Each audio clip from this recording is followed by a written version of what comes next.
Kamu pernah dengar kalimat ini? Uang memang bukan segalanya. Hampir semua orang setuju. Tapi ironisnya, justru karena salah paham kalimat ini, banyak orang akhirnya kehilangan segalanya. Bukan cuma uang, tapi waktu, kesehatan, kesempatan, bahkan harga diri. Dan yang lebih berbahaya, kebanyakan dari kita merasa baik-baik saja, sampai semuanya runtuh pelan-pelan. Coba jujur sebentar, pernah nggak kamu merasa udah capek kerja, tapi hidup rasanya gitu-gitu aja? Penghasilan ada, tapi selalu habis. Punya mimpi, tapi terus ditunda. Kamu bilang ke diri sendiri, nggak apa-apa, yang penting cukup. Padahal di dalam hati ada ketakutan, gimana kalau besok gue jatuh? Nah, di titik inilah banyak orang kejebak. Bukan karena mereka malas, bukan karena bodoh, tapi karena gagal paham soal uang dengan cara yang kelihatannya sepele, tapi dampaknya brutal. Masalahnya bukan soal kamu cari uang atau tidak, masalahnya adalah bagaimana kamu memaknai uang itu sendiri.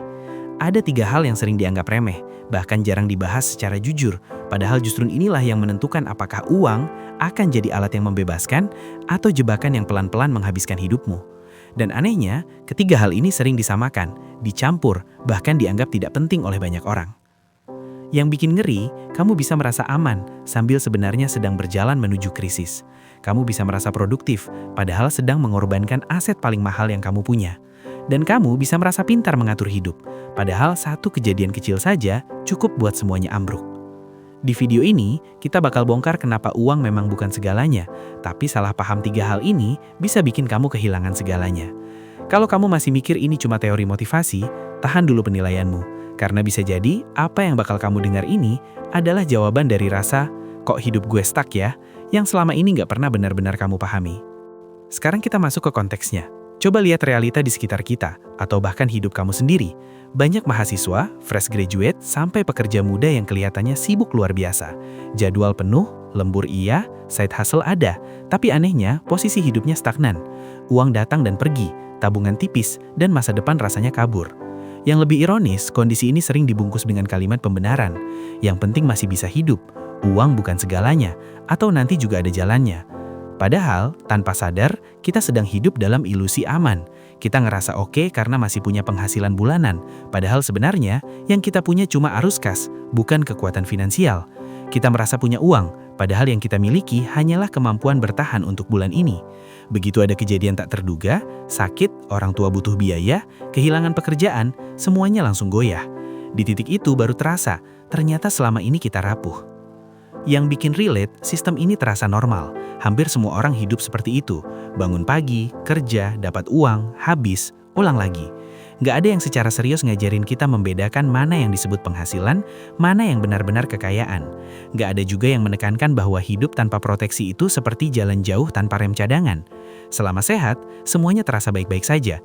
Tapi begitu tubuh mulai protes, waktu habis, energi turun, baru sadar bahwa kita selama ini menukar aset termahal dengan sesuatu yang cepat menguap. Insight kecil tapi pentingnya di sini.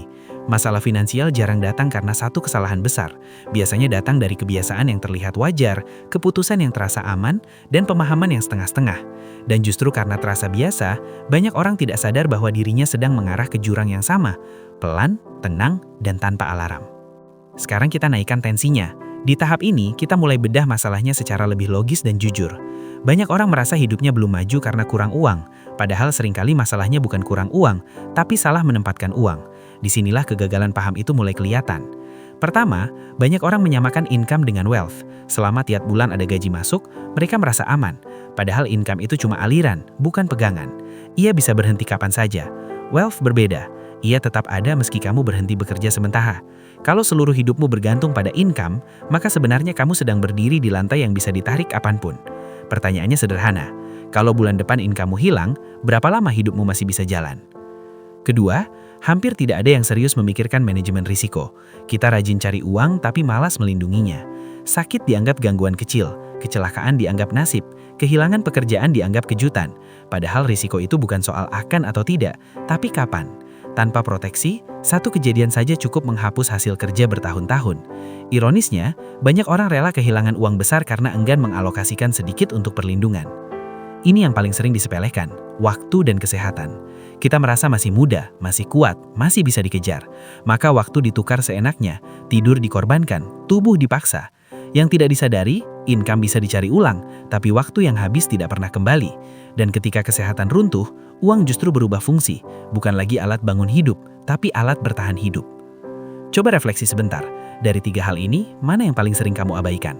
Atau jangan-jangan kamu baru sadar sekarang bahwa selama ini kamu fokus bekerja keras, tapi lupa membangun fondasi. Kalau iya, tenang, kamu tidak sendirian.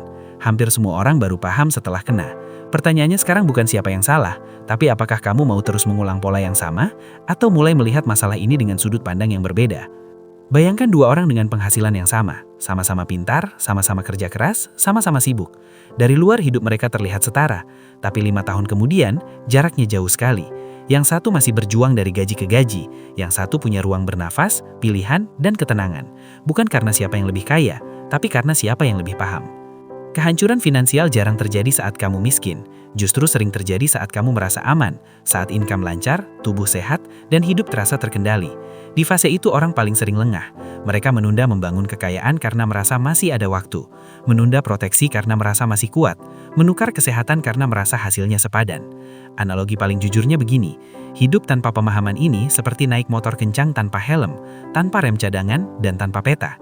Selama jalan lurus, kamu merasa hebat, tapi begitu ada lubang kecil saja, dampaknya fatal. Bukan karena lubangnya besar, tapi karena kamu tidak siap. Uang memang bukan segalanya, tapi cara kamu memperlakukan uang menentukan apakah hidupmu punya pegangan atau tidak. Income tinggi tidak otomatis bikin aman, kerja keras tidak otomatis bikin kuat, sibuk tidak selalu berarti maju. Dan yang paling pahit, banyak orang baru sadar semua ini setelah kehilangan satu hal penting, kesehatan, waktu, atau kesempatan yang tidak bisa dibeli ulang berapapun uang yang mereka punya. Kalau tadi kamu merasa tertampar, itu wajar, karena inti masalahnya bukan di jumlah uang, tapi di kerangka berpikir. Banyak orang gagal bukan karena kurang usaha, tapi karena salah fondasi. Mereka mengejar hasil tapi lupa membangun sistem hidupnya.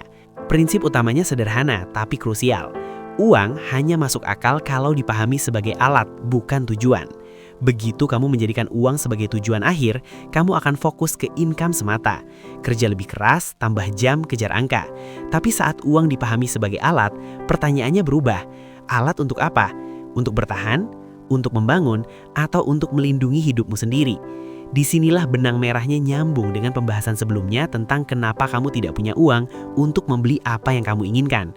Masalahnya bukan karena kamu tidak cukup menghasilkan, tapi karena uangmu tidak diarahkan dengan benar. Income habis karena tidak pernah diubah menjadi aset. Wealth tidak terbentuk karena tidak ada perlindungan. Dan semuanya dipercepat rusak karena waktu dan kesehatan diperlakukan seperti sumber daya tak terbatas. Banyak orang merasa sudah berjuang, padahal yang mereka lakukan cuma bertahan. Mereka hidup dari gaji ke gaji, dari target ke target, tanpa pernah benar-benar naik level. Dan selama pola pikir ini tidak diubah, seberapa besar pun income-mu, hasil akhirnya akan sama. Capek, cemas, dan rentan. Prinsip ini penting karena ia mengubah arah. Bukan lagi berapa yang bisa gue dapat bulan ini, tapi apa yang sedang gue bangun dari apa yang gue dapat. Bukan lagi selama masih kuat gas terus, tapi bagaimana caranya hidup gue tetap jalan meski gue berhenti sejenak. Kalau di video sebelumnya kita bicara soal kenapa keinginanmu selalu terasa jauh, maka di sini jawabannya mulai kelihatan. Karena fondasinya belum benar, dan tanpa fondasi yang benar, semua pencapaian hanya soal waktu sebelum goyah. Sekarang kita masuk ke bagian yang paling ditunggu, insight dan solusi penuhnya. Kabar baiknya, memahami 3 hal ini bukan soal kaya atau tidak, tapi soal sadar atau tidak. Dan kesadaran itu bisa dimulai dari langkah yang sangat praktis. Pertama, pisahkan secara tegas income dan wealth. Income adalah alat hidup hari ini. Wealth adalah alat hidup besok. Jadi berhenti memperlakukan seluruh penghasilan sebagai sesuatu yang boleh habis.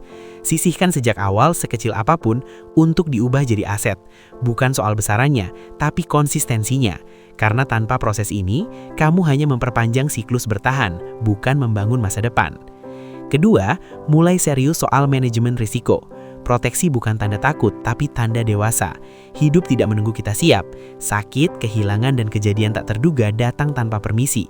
Dengan proteksi, satu kejadian tidak akan merusak semuanya.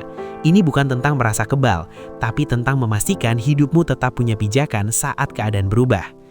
Ketiga, perlakukan waktu dan kesehatan sebagai aset utama. Jangan menukar semuanya demi angka di rekening. Atur ritme kerja, jaga tubuh, dan beri ruang untuk berpikir jangka panjang. Karena keputusan finansial terbaik justru lahir dari pikiran yang jernih dan tubuh yang tidak kelelahan. Intinya, solusi ini bukan ajakan hidup pelit atau paranoid. Ini ajakan hidup sadar. Sadar bahwa uang seharusnya membuat hidup lebih tenang, bukan lebih rapuh. Sadar bahwa kerja keras harus dibarengi kerja cerdas. Dan sadar bahwa membangun hidup itu soal keseimbangan, bukan pengorbanan satu arah. Kalau kamu mulai menerapkan ini sekarang, hasilnya mungkin tidak langsung terasa bulan ini. Tapi beberapa tahun ke depan, kamu akan berterima kasih pada versi dirimu yang berhenti menyepelekan 3 hal penting ini. Sebagai penutup, kita rangkum satu hal penting. Uang memang bukan segalanya, tapi cara kamu memahaminya menentukan arah hidupmu. Ketika income disamakan dengan kekayaan, resiko diabaikan dan waktu serta kesehatan diperlakukan sembarangan, hidup jadi rapuh tanpa disadari. Bukan karena nasib buruk, tapi karena fondasi yang keliru. Kalau dari tadi kamu merasa, kok ini gue banget, berarti kamu sedang ada di momen yang tepat untuk berubah. Gak perlu nunggu kaya, nunggu mapan atau nunggu krisis dulu. Mulai dari cara berpikir yang benar. Karena hidup yang tenang bukan soal banyaknya uang, tapi seberapa siap kamu menghadapi kehilangan. Kalau pembahasan ini kepake buat kamu, jangan berhenti di sini. Like videonya, tulis di kolom komentar bagian mana yang paling kena, dan subscribe supaya kamu gak ketinggalan pembahasan lanjutan yang bakal ngebantu kamu naik level, bukan cuma bertahan.